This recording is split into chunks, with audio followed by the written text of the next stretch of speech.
Can we talk about phone bills for a second? Because I'm pretty sure my carrier thinks I'm personally funding their CEO's yacht collection.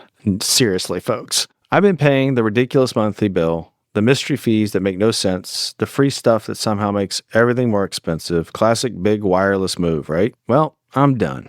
The second my contract is up, I'm switching to Mint Mobile. $15 a month. And yes, it's real wireless.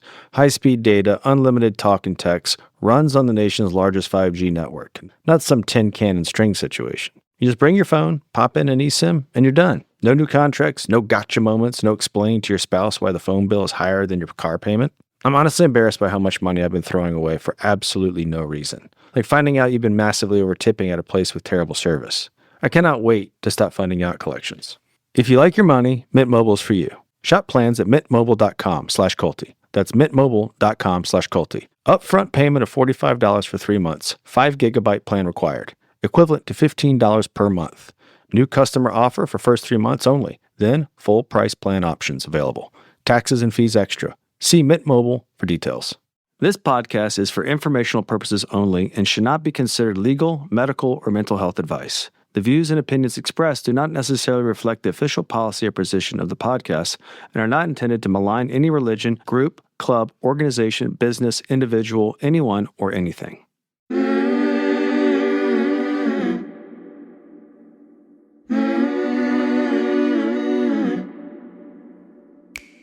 I'm Sarah Edmondson. And I'm Anthony Nippy Ames, and this is A Little Bit Culty. We woke up from a cult, and that journey was captured in The Vow on HBO and in my memoir, Scarred. Now, in this podcast, we break down the shame and secrets that make these experiences so destructive with honest conversations on how seemingly benign groups can cross into the cultiverse and how to spot and recover from trouble if it happens to you. Each week, we bring in experts, survivors, and whistleblowers to explore red flags, resilience, and even share a few laughs because sometimes you gotta laugh. Subscribe to our Patreon for early and ad-free listening, some live Q&A, and exclusive content at patreon.com/alittleBitCulty. Welcome to Season 8 of A Little Bit Culty.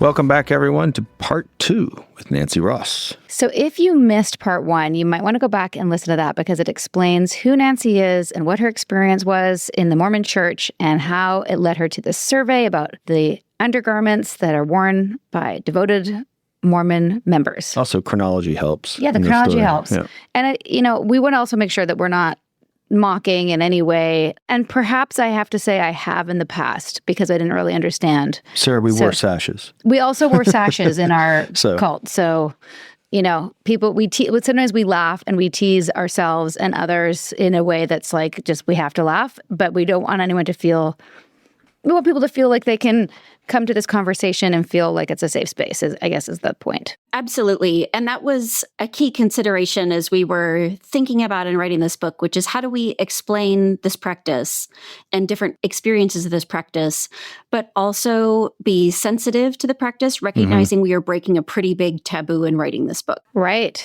The issue of sensitivity has been at the heart of so many of our discussions as we have been writing. Okay. So let's do a little summary for those who maybe have only heard of the garments on South Park or something and don't really understand the history and why Joseph Smith came up with the idea. Can you give us like a broad picture? Yeah. Why don't we start with a little history? So Joseph Smith died in 1844, just to kind of give us a benchmark of time here. And so in the late 1830s and 1840s, he is developing his ideas of polygamy, his ideas of what he would term like celestial marriage and these temple ceremonies, an earlier version of that I had described earlier. And as he was doing this, he was experimenting with the idea and language around garments as representing the state of someone's soul. And that came up in a lot of his writings and speaking. And at some point then, in probably the late 1830s, early 1840s, he visited a seamstress in his community, in his very early Mormon community in Nauvoo, Illinois. And her name was Elizabeth Warren Allred. And he asked her to help him cut out some clothing. And the clothing, what he told the seamstress was that the clothing that he was asking for help in cutting out was the same clothing that was worn by an angel that had visited him on a number of occasions. And for Mormons, this is the angel Moroni, a figure in the Book of Mormon. And so he wanted to wear like divine clothing, or to kind of reproduce the clothing that this angel was wearing in these visionary experiences. And so he asked her to kind of cut out, in a sense, kind of long john style underwear, like single piece to ankles and wrists underwear. And one of the things we want to understand is that like union suit style underwear didn't actually exist in the 1830s and 1840s. So when he asks, underwear was different. Not everybody wore underwear, but underwear didn't look like a union suit until later in the 19th century. And so this was like in advance of union suit style underwear. And so what Joseph is doing here is to a certain extent progressive, even if that is not how we might understand the practice today. But he is trying to create some kind of clothing that would emulate like the clothing of divine visitors. And as he is developing these temple ceremonies, they would also come to symbolize the kind of coat of skins or cloak of skins that Adam and Eve were given as they were cast out of the garden. And this is an important narrative in the temple endowment, that the bodies of Mormons are kind of clothed with garments, and that these garments reflect the clothing given to Adam and Eve by God as they are like on their way out of the garden. And so that is a little bit about what they mean. So garments then kind of symbolize the commitments made, and Mormons term that covenants, temple covenants made. So covenants to obey God, they've changed a little over the years. The covenant that I made was that I would hearken unto my husband as he hearkened unto God. And today, I believe the language has changed a little bit. So men and women both covenant to obey God. But garments represent these like commitments, but they also represent divine figures, or they connect to the spaces of heaven, but they also connect back to like, there's an imagined biblical past for these. So it kind of connects through. And so garments are these things that kind of throughout the last 200 years just have continued to take on additional meanings. There was a church conference in 2024 where someone gave a talk, and it was decided, and they talked about garments, which is very unusual for someone to be talking about garments in a big church conference, about suddenly taking on the meaning of Jesus's atonement. And that is not discourse that appears, in the previous 200 years of garments or so, but they keep like taking on new meaning, and they're like very heavy with meaning. They mean all of the things, but socially what they mean. So they begin as like long john style kind of underwear. In 1923, they are changed so that they go down to the elbow and then kind of to the knee. Throughout the later 20th century, there continue to be changes made. There's a swimsuit designer that gets involved in the 50s and 60s.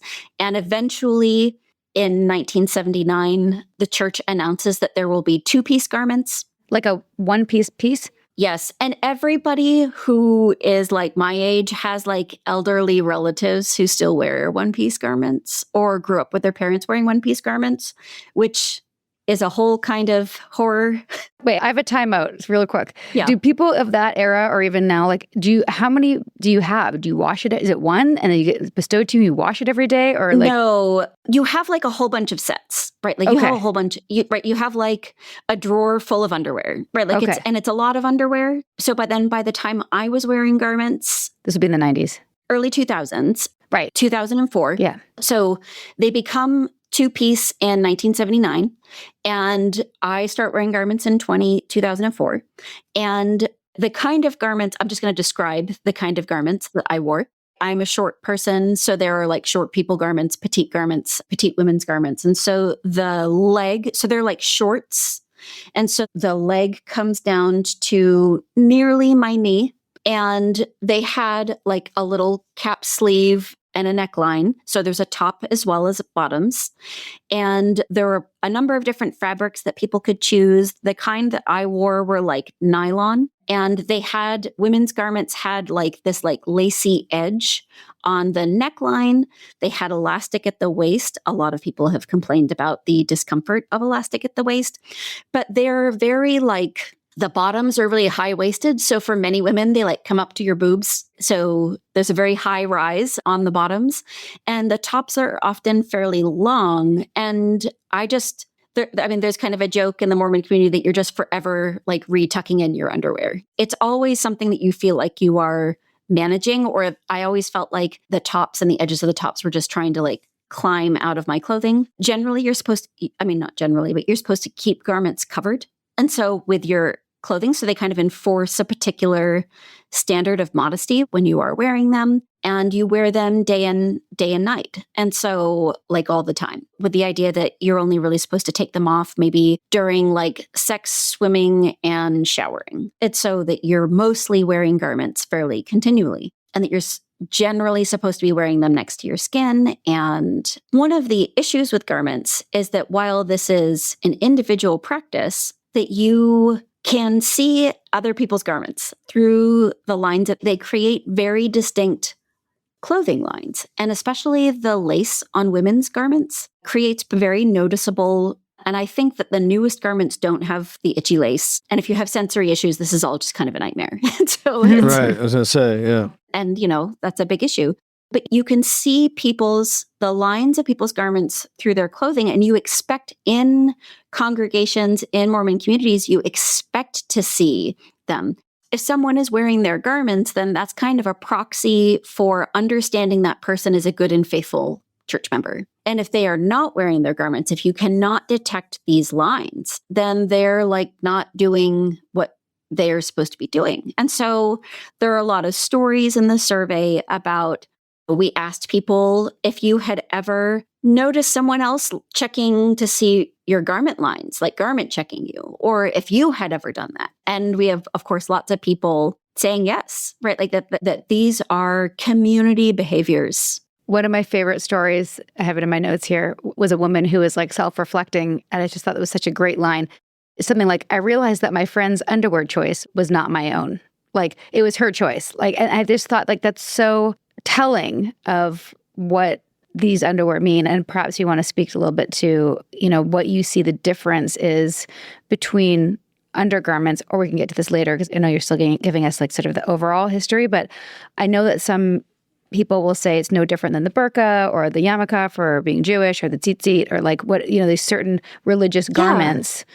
It's no different. But for me, it does feel so different because it's your underwear and it has to do with sexuality. Yeah. And it's very, like the level of control seems much more heightened. I mean, maybe not with the burqa. The burqa or the hijab, I think, maybe more parallel. I don't know. I'm not a religious scholar. This is your field. Sure. Tell me what you think. I would say that those are different. So my understanding of like women who wear hijab is that women who wear hijab wouldn't necessarily, like if they're just at home with their family, that they wouldn't necessarily be wearing hijab, that hijab would be for if people who are not part of the family, and especially men who are not part of the family, are going to be in the home, or if they are out in public, then they're going to be engaging in this practice. That is my understanding, and I could be wrong. And so it's not an all the time, every day, all day, and all night practice. It's a sometimes, a lot of the time practice, but not all of the time. And a lot of religious clothing, like a yarmulke or a kippah, like is not going to be worn by a man in the middle of the night. Even cult podcasts need sponsors. Check out these must-haves.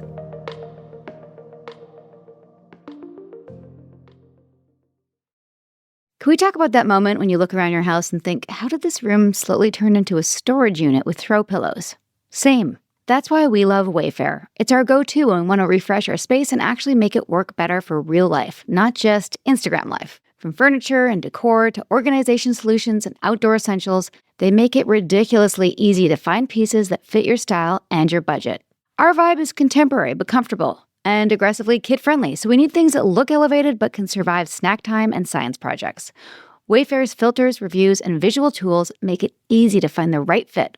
Whether we're upgrading the living room, dialing in the podcast room, or rethinking the kids' spaces. Right now, we are so pumped about a little console table that I got for right beside the front door. From when you walk in, you need a place to put your keys and your sunglasses. and a couple grab-and-go things and all the random stuff you need when you're walking out the door. Up until recently, all that stuff was just everywhere, and now it's in one little space. Thanks, Wayfair. Also, Wayfair has thousands of 5-star reviews. Yes, please. Fast shipping? Love it. And if you don't feel like deciphering assembly instructions that read like a riddle, they even offer installation services. Wayfair makes it easy to create a home that feels pulled together without pulling your hair out. Find furniture, decor, and essentials that fit your unique style and budget. Head to wayfair.com right now to shop all things home. That's WAYFAIR.com. Wayfair. Every style, every home. You know that moment when it's suddenly dinner time and you open the fridge hoping inspiration magically appears, and instead it's just condiments and a lonely carrot, and you go back, you do it again, lowering your standards each time, but still the lonely carrot? Yeah, that's where ButcherBox comes in. ButcherBox delivers high-quality protein right to your door, including family favorites that make weeknight meals way easier, even for the picky eaters like our boys. Whether you're cooking something fancy like filet mignon or just tossing chicken nuggets in the air fryer, every product meets the same rigorous standards. It's all quality across the board. For over a decade, ButcherBox has led the industry with meat and seafood that's antibiotic-free, hormone-free, and independently verified. It's the clean, trustworthy protein you want to be eating, especially at the start of a new year. And the best part? You can fully customize your box to fit your routine, your goals, and your schedule. Last week, we had chicken thighs, beautiful ribeyes, and my personal favorite for the family, the New York strip. All one less thing to think about. Shipping is always free, and members get access to recipe ideas, tips, and exclusive deals that make cooking at home easier and a lot more delicious. As an exclusive offer, new listeners can get their choice between organic ground beef, chicken breast, or shrimp in every box for a year, plus $20 off when you go to butcherbox.com/culty. That's right, your choice of organic ground beef, chicken breast, or shrimp in every box for an entire year, plus $20 off your first box and free shipping always. That's butcherbox.com/culty. Don't forget to use our link so they know who sent you. If you love the ritual of a little evening drink, but could really do without the fuzzy head and questionable life choices the next morning, meet Vesper from Peak. It's a non-alcoholic, adaptogenic aperitif that keeps the ritual, the romance, and the cheers moment just without the alcohol. Vesper is made with calming ingredients like L-theanine, tart cherry, lemon balm, and elderflower, so you actually feel your body relax, your shoulders drop, your jaw unclenches, the whole vibe shifts, but it's not sleepy or dull. Botanicals like gentian and damena give you a subtle lift so you feel social, present, and maybe even a little flirty. Flavor-wise, it's lovely. Sour cherry, bright grapefruit citrus, and herbal bitters. Pour it over ice, top it with sparkling water, light a candle. Suddenly, your Tuesday night feels a little more like a European vacation. In fact, it's the drink that lets you stay fully present for the conversation, the connection, the moment, and still wake up feeling amazing the next day, which I have to because, for example, tomorrow I have a full day of baseball for both kids, but I'm going over to see a friend tonight, and we are planning to do a Korean skincare spa night. And while I would probably normally bring some rosé, tonight I'm bringing the Vesper. Vesper makes it still like a fun night, and we can do the face masks and all that and cheers, but I know that I'll be able to get through my big sports day tomorrow, and that's what I need. Set a new standard for how you relax and connect. Access 10% off for life and redefine your nightly ritual today at peaklife.com/culty. That's PIQUE life.com/culty. Enjoy.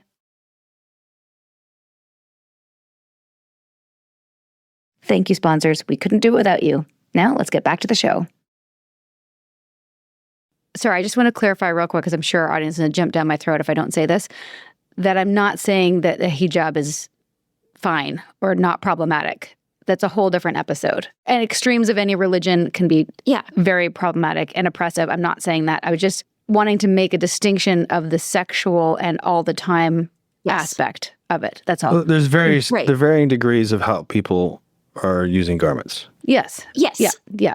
Absolutely. And I would also say, like, as a religious studies scholar, that many women who wear hijab find good experiences and empowerment and see this as a positive sign of their identity, in addition to different kinds of experiences, right? People are going to have a range of experiences and meanings with these embodied religious practices. And the same is true of garments and garment wearing. We have many women in the survey who were like, I love what my garments mean and that they are a reminder of the temple, but they're kind of a disaster as underwear. A little more than a year ago, the church announced that there would be sleeveless garments, and a few months ago, they were released in Deseret bookstores. And in my town, in St. George, people were waiting in lines for 3 hours to get the new sleeveless garments. Like, it was a whole big to-do. Huge chunk of your livelihood. Yes, a huge chunk of your body, including, right, like all of your sexual parts, right, including your genitals. And so the idea is that you do this all of the time, basically, right? Like, the default is you are wearing garments, not that you would take them off at night, but rather that you're supposed to be wearing them at night. And so there are very few spiritual practices that I can think of in various religious traditions that are supposed to be absolutely all the time religious practices. And this is an all the time religious practice. And so for a long time, people have been complaining about the discomfort of garments. So this is something we really wanted to investigate in the survey, is that, what are people's experiences with their garments? And we kind of very crudely hypothesized before we put the survey into the world that men would be fine with their garments because garment development largely mimics the developments of men's underwear. So like men's garments would look like a t-shirt, like an undershirt, and, kind of boxers or boxer briefs, right? Like this, that's not too different. And so we're like, well, men's garments kind of look like men's underwear. So we don't think that men are going to have a problem with their garments, but we're going to guess that a lot of women have problems with their garments. And so we got our 4,500 responses in a week. We had hoped to leave the survey open for like a month, but as our survey was slowing down at the end of a week, we're like, we already have more answers here than we know what to do with. When you do survey research as well, you might have like, multiple choice kinds of questions or check all that apply kinds of questions. And then you might have write in the box, open-ended response questions. And generally people, when they're taking a survey, do not want to give you their time. And so they do not write in the box, or they only write like short one-word answers or something. What we experienced is that people poured their hearts out in the box in our open-ended survey response questions, sharing all of their like garment secrets and stories that were not really permissible to share in other places, that were very hard for them to share. And so we suddenly had far more data than we had tools and skills to navigate and manage and understand. And we had a range and depth of experiences and stories that we did not have frameworks of understanding for. And when we do this, we are still in the church and we are still like serving in the church. We're taking our families to church. We are very involved. Pretty soon after this happens, and while our book is about our survey data, because survey data can feel sometimes a little impersonal because you can't ask follow-up questions and things. Right. My co-authors and I, so myself, Jessica Finnegan, Larissa Cano-Kindred, we include personal stories about our garment wearing experiences in the book to help kind of give narrative and to kind of flesh out what this looks like and feel like. And that is very vulnerable. And it's not normal. It's not normal in an academic book that we're sharing our underwear stories. But it was also something we talked about over a very long period of time. And that we felt like we really need to share our own secrets to feel less shame about our experiences with wearing garments and in writing and talking about garments in public spaces. And ultimately, I think that sharing our own stories was also part of our own healing. But it's not too long after we do the survey that some things happen in Jessica's congregation, and she has to leave the church. Because of this? Not because of the survey, exactly. But that was certainly, right, like one thing that it's hard to describe is that it's one thing to know and begin to pick apart your own experiences. It's something else to read 4,500 people's experiences and to read a lot of devastating experiences is to take on, like suddenly this felt heavy and impossible as a project. Yeah, you can't ignore. You can ignore your own feelings to a degree, right? But to ignore, there's too many red flags when you see it all laid out like that, right? And we are encountering women's devastating experiences. and so many more devastating health-related and sexuality-related experiences than were part of our own personal experience. But we're also reading men's experiences and their devastating, we're just like encountering, it's both a data gold mine as a researcher and personally devastating. And so we are both trying to have to navigate this as people who are still wearing garments and trying to figure out how to make that happen. At the same time that all of this is happening, I'm involved with this activist organization called Ordain Women. And so like they're on the faith front and the Mormon feminist activist front, there are just a lot of things going on at this particular time. The particular things escalate in Jessica's life. She and then her family step away from the church. And about a year and a half later, John DeLynn of Mormon Stories fame, somebody has leaked to him that the church's policy on LGBT inclusion has changed to become more rigid and restrictive. And I couldn't have told you before then that this would be the hill that I would have died on faith-wise, but it was. And my family and I leave the church at that time. So my husband and I are negotiating what leaving the church is going to look like for us. My children are 7 and 8 at that time. And I will tell you that we had decided to leave the church, and it still took a few more months for us to take our garments off. Like, it wasn't that we liked them, and it wasn't that we loved them, but making the decision to leave was easier than making the decision to take off our garments. And this was like, once we do this, you know that you cannot. This is like the real point of no return. Yeah, it's almost like a cop handing in his badge or something. Like it feels like it was like we could make a decision to leave our faith community. Yeah. And that was easier than making the decision to stop this practice, which was so hard. And it wasn't hard because I liked my garments. I really didn't like my garments at this point. I didn't like them. And it was still very difficult because I knew that once I took them off, that was it. Like we were not going to be I would not be able to like put them back on. And it's hard to describe when you absolutely want to do something and you feel like you cannot do something. And it was just a very difficult place to be. Eventually, one night before bed, my husband is like, "We're doing it." And like rips them off. And I'm like, okay, I'm going to take that energy and do the same. And I know that sounds really silly in a sense. Not at all. So many of us burned our sashes. Like it was a whole thing. Right. Yeah. It was a whole thing. I fantasized and talked about burning my garments. I don't think I've said that in public before, but I didn't. I think my husband just got rid of them one day. And I was like, sure. They were like in a box in the back of the closet for a long time. It just felt so fraught and it still felt so heavy.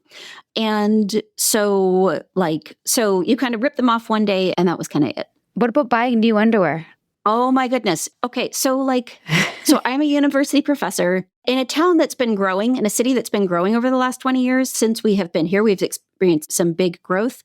I don't teach general education classes anymore, but for a long time I did. And for a long time and still, my husband and I cannot go anywhere in town and not encounter former students basically everywhere. I've taught thousands of students. We love our jobs. We love many things about our jobs. And, for like 10 years, we could not go out to eat anywhere and not be served by a current or former student. This is before Amazon could deliver you some underwear. Yeah, but I didn't want to I wanted to see and feel because I have some sensory issues. So I'm not any underwear is not going to work for me. Mm-hmm. Nor should it. So what I kind of settle on is and I feel like I am sneaking into the mall like a bandit of some kind. Because before I had worn garments, I had worn Victoria's Secret underwear. And I was like, well, why don't we just go and start with that? We're going to start with that first, right? This seems safe, I'm all kinds of freaked out about underwear and underwear issues. And I've only begun to unpack all of this. But I'm feeling a lot of shame about all this stuff. And I'm in this difficult moment of transition where I am kind of on an emotional roller coaster between feeling super liberated by letting go of all of this and in deep grief, a close family member has died, about this. And I am just bouncing between liberation and deep grief. And that was just for 6 months. And that was just a really difficult emotional space to be in. still teaching. And so I go into Victoria's Secret. And again, and I am there to buy underwear, but I feel like I am committing some underwear related crime. And, I'm just trying to play it cool. Like I am a normal person buying underwear, and I am not able to pull off that internally. Like I'm just freaking out on the inside. And I finally, I collect my items and I am waiting in line, desperately hoping not to be seen by anybody I know. And I get to the front of the line, and a student who I have had in so many of my classes, who I know pretty well and who knows me pretty well, and doesn't know that they are helping me buy garments for the first, non-garment underwear for the first time. There's no part of this that gets to be secret and private, right? It's all a little bit living my life a little more publicly than I like. And so that is my kind of my first experience of buying regular underwear again and trying to transition and getting used to people noticing that I do not have underwear, that I do not have garment lines, and that I am clearly not wearing garments. I go through, and I still do, I wear a lot of sleeveless dresses, and then it's very clear that I'm not wearing garments. And my very Mormon boss sees this, it is knowing, and through the survey, having so much awareness that there absolutely is judgment. Mm-hmm. But I am just going to have to lean into that. I'm going to have compassion for the people who are judging me. We sit with this garment data for so long. We try to write versions of a paper. We can never quite get through. It's really hard to get through to what exactly. We have lots of points and themes and ideas of control and ideas of secrecy and ideas about modesty and sexuality. It takes such a long time to really sit with all of this and to be able to get through to the end of the project and be like, what does this mean? And how can we communicate this in a way that is clear and connected, and where we understand this is working within a framework? And we write a lot of versions of this journal article that get rejected. And eventually we realize this is not a journal article, it is a book. And eventually, 12 years later, here we are. Eventually, Jessica has to kind of move on and do other things in her life and not work on this full time. And I am just exhausted by this whole project, but also desperate to make good on all the blood we have sweat through this thing. And here, Larissa, who had at a conference, who present on her own survey of about 8,000 Mormon women and their experiences with garments. And I'm like, this is the person I would like to work with. And so we bring her on board, and she helps us, and she and her energy and her insight get us over the line through to publication. And the book is going to be released next week. So this is just a whole journey, not only of academic study, but of faith and figuring out what does this mean in a big academic, social, religious way, but also in a very personal way. And it's a lot. Time to deprogram. Listen up for our sponsor's latest offer.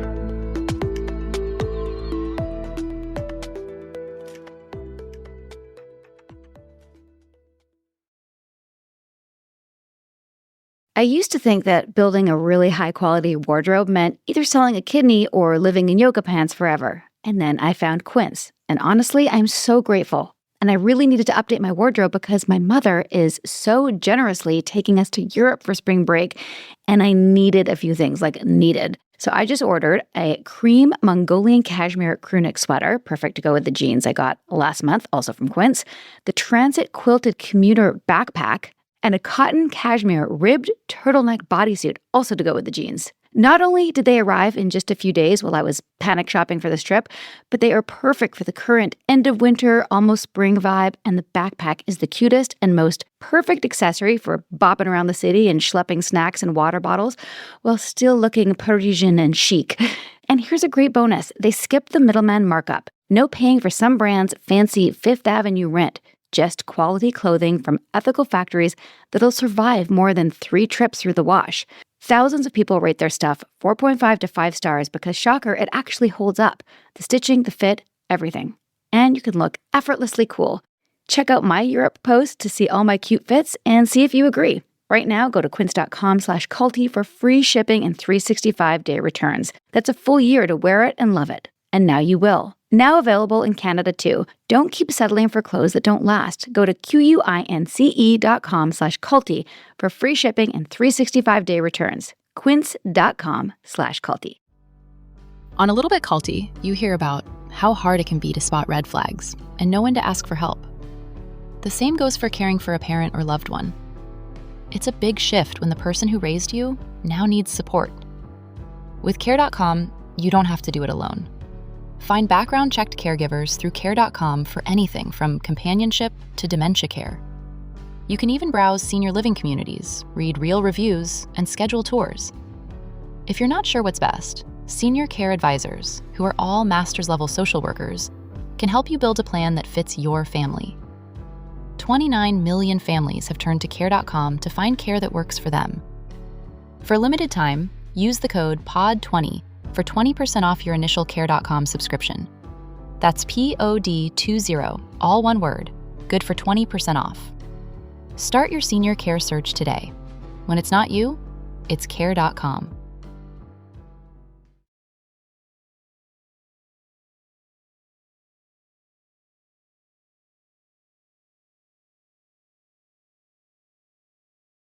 Thanks for listening. Now let's resume our culty convo.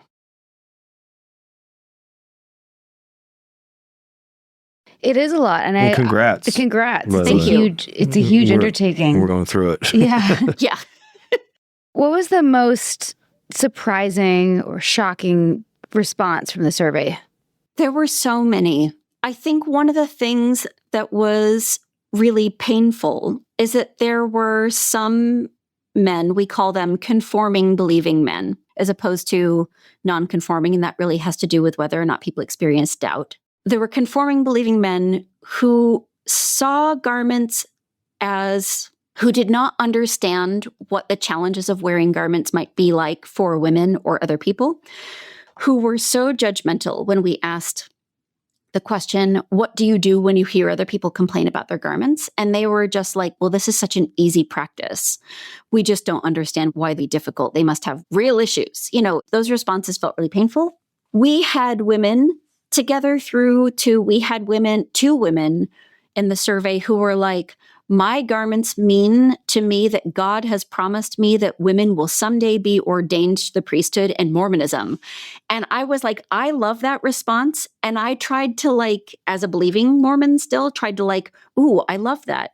I would like to try and adopt that for myself because that sounds really positive.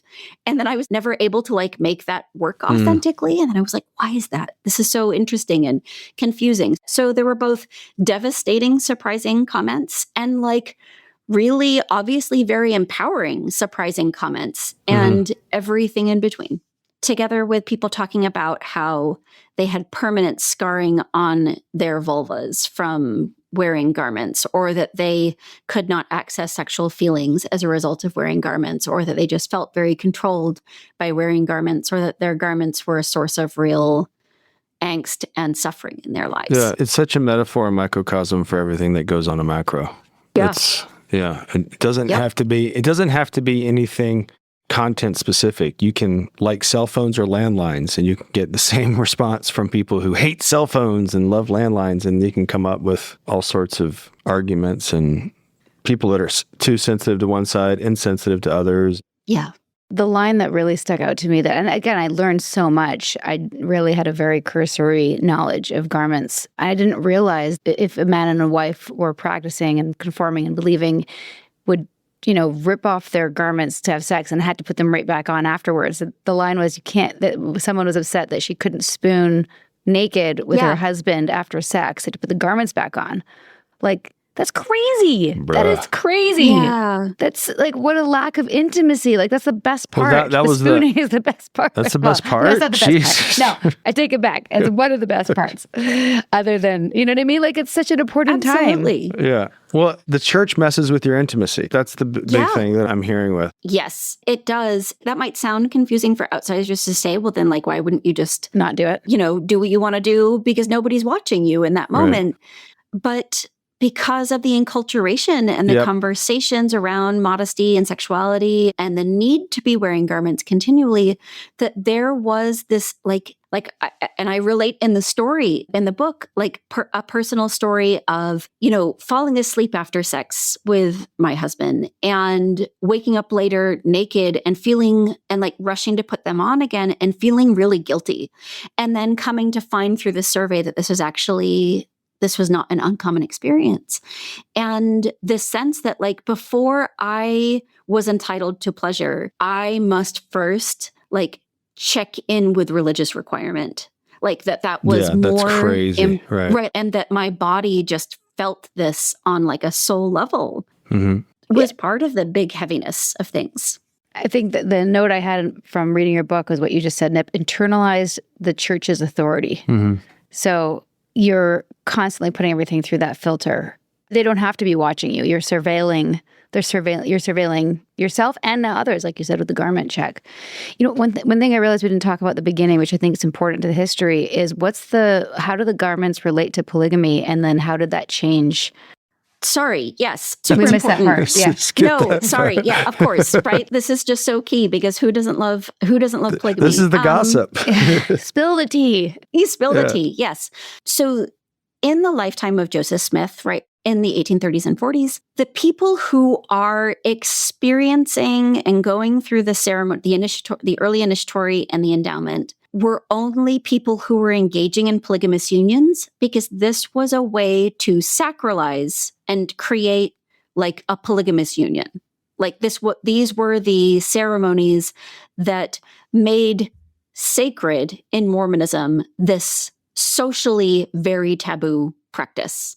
So only people who were practicing polygamy in early Mormonism were wearing garments.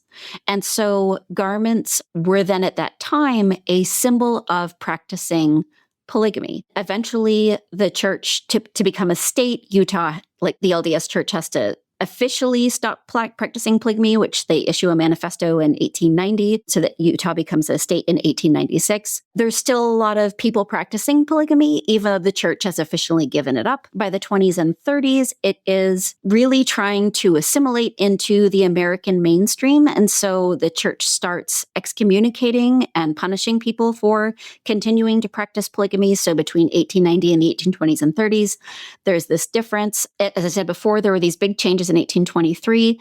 The Mormon fundamentalist movement, so the people who would practice polygamy today, they kind of descend from leaders in the 1820s and 30s who continue to practice polygamy, who, as a part of their fundamentalism, rejecting the modernization of garments in 1923. And so, but then, as the church in the 20th century tries to become more like mainstream white evangelical, in part to overcome the way in which polygamy racialized Mormons in the American press. So as Mormons are trying to become white in America and trying to kind of assimilate into the American mainstream, polygamy is seen as this weird legacy that they have to overcome, as a kind of unrestrained sexuality that has to be overcome by taking on a kind of public and private performance of really restrained sexuality, really restrained monogamy.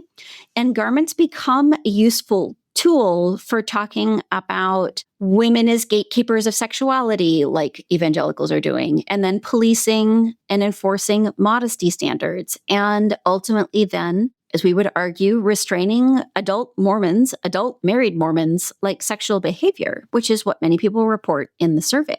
So it becomes this technology. So where once it was this thing that represented polygamy and, a different kind of sexual practice and family unit, in the 20th century, it takes on the exact opposite. It helps Mormons become, kind of more chaste, clean-cut, family-oriented, more chaste in American society so that they can blend, right? So that Mitt Romney can run for president, and that kind of thing. You use the word religious technology.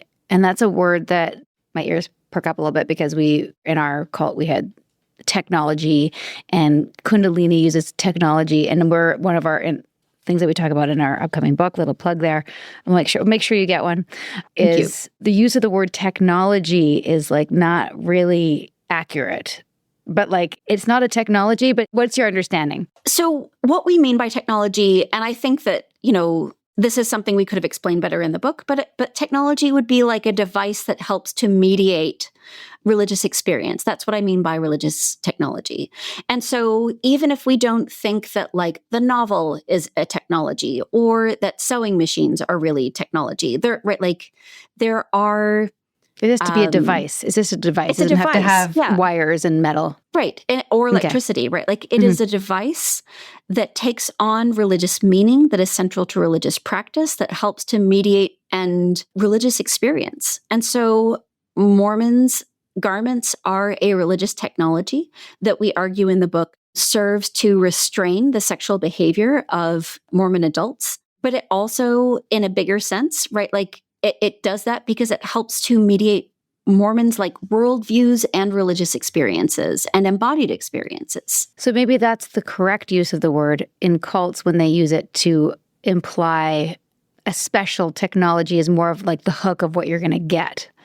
Like this magic technology, like there's the academic approach of technology, and then there's the using the word technology as a hook for a promise of the salvation or whatever is going to come with the use of the thing. I'm just figuring this out for myself. I don't actually have a thesis on it. No, I think they are the same, right? Because it is that promise that is captivating. We are captivated by technology and the promise of technology, right? And so the way in which garments connect church members to the spaces of the temple, to the afterlife, to a biblical past, to all these things, right? That God is present with you through the wearing of garments is kind of a promise of intimacy with God, of closeness with God, of protection, right? And whether that idea is like, we might say real or testable or verifiable in some kind of scientific way, that the investment in that idea, that the believing of that thing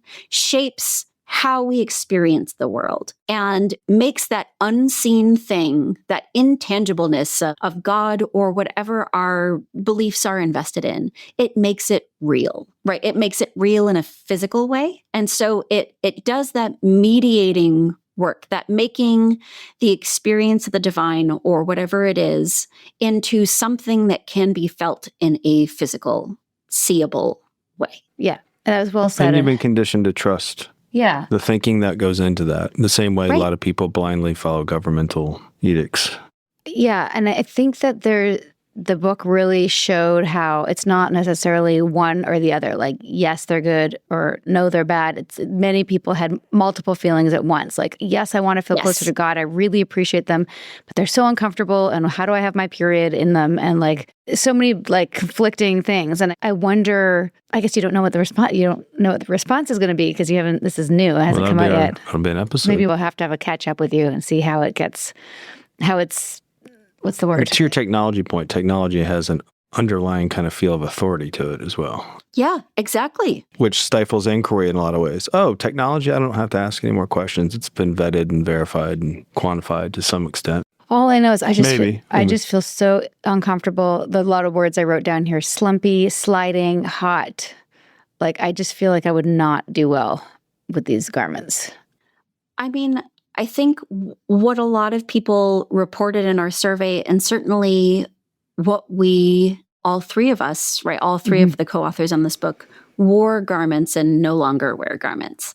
And what I think will say is that we had to turn off or turn down our experiences of our bodily sensations in order to tolerate some of the discomforts of garment wearing. And when you do that, right, when you routinely have to do that, like then things like dissociating and disconnecting with your body become like second nature responses to coping with requirements that feel unmanageable and that create long-lasting consequences for like our physical, sexual, and mental health as we are trying to connect with our own bodies, our sexual feelings, our spouses, and all of these things. They're just very, like those things that we try to do to cope with the practice end up being very harmful, even as there are these believing pieces, and people do have positive experiences with their garments. I think that's such an important thing to wrap up with. And I want to ask you, for any current or former LDS listeners wrestling with their own relationship to garments, what questions do you hope your book will help them ask about agency and consent and the right to interpret or even set aside this practice in pursuit of maybe something healthier for them? I hope that the book will help people to feel, because I think that feeling alone in our garment problems is a great source of disconnection. And I hope that in reading the book, people will be like, oh, there is a conversation here. I can feel connected. I do not have to feel ashamed and isolated. I can find ways to connect. And that even if people want to continue to practice wearing garments, I would hope that they would open up spaces for conversation so that people can feel like this can be an open conversation and not like a secret and shameful conversation, and that there can be more, that where there is so much disconnection from self, from community, from sexuality, that people can then navigate this practice on their own terms and feel empowered to make their own choices. So that's what I would really hope, not a particular outcome, but that they would feel that they would be able to make the choices that they wanted to make in their life. That's what I really would hope for. Have their autonomy. Yeah, exactly. Autonomy is good. I hope this book does well. I hope John Delaney gets it out there. Yeah. Yes. Thank you. Yeah. For almost every podcast, we just go like, wow, it's so cool. We get to like have our own private religious studies class with it. This is incredible. Great. Yeah. Thank you, Nancy. Yeah, that was amazing. great. No, thank you for having me.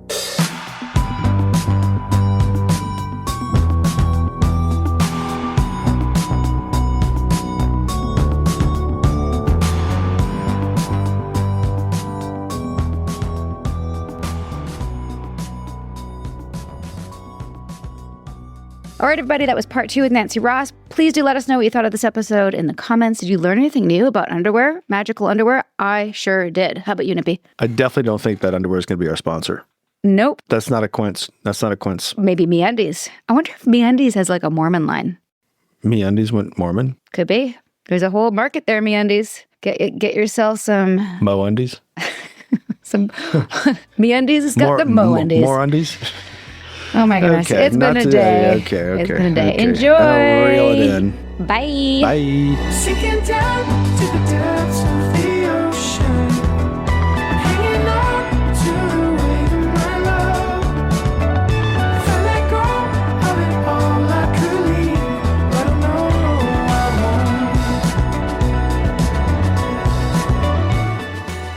won't. We hope you're enjoying A Little Bit Culty. If so, please do show us some love. Drop a rating or leave a review. Hit subscribe on Apple, Spotify, or wherever you listen. And subscribe to our Patreon at patreon.com/alittlebitculty. Even better, send this episode to someone who needs it. Maybe they're in a cult. Maybe they're just a little bit susceptible. Or maybe they just love a good story. Spread the word, spread the love. Thanks for listening, and see you next time. A Little Bit Culty is a Trace 120 production. Executive produced by Sarah Edmondson and Anthony Nippy Ames in collaboration with producer Will Rutherford at Citizens of Sound. Our co-creator is Jess Temple Tardy. Our production coordinator is Leslie Dinsmore.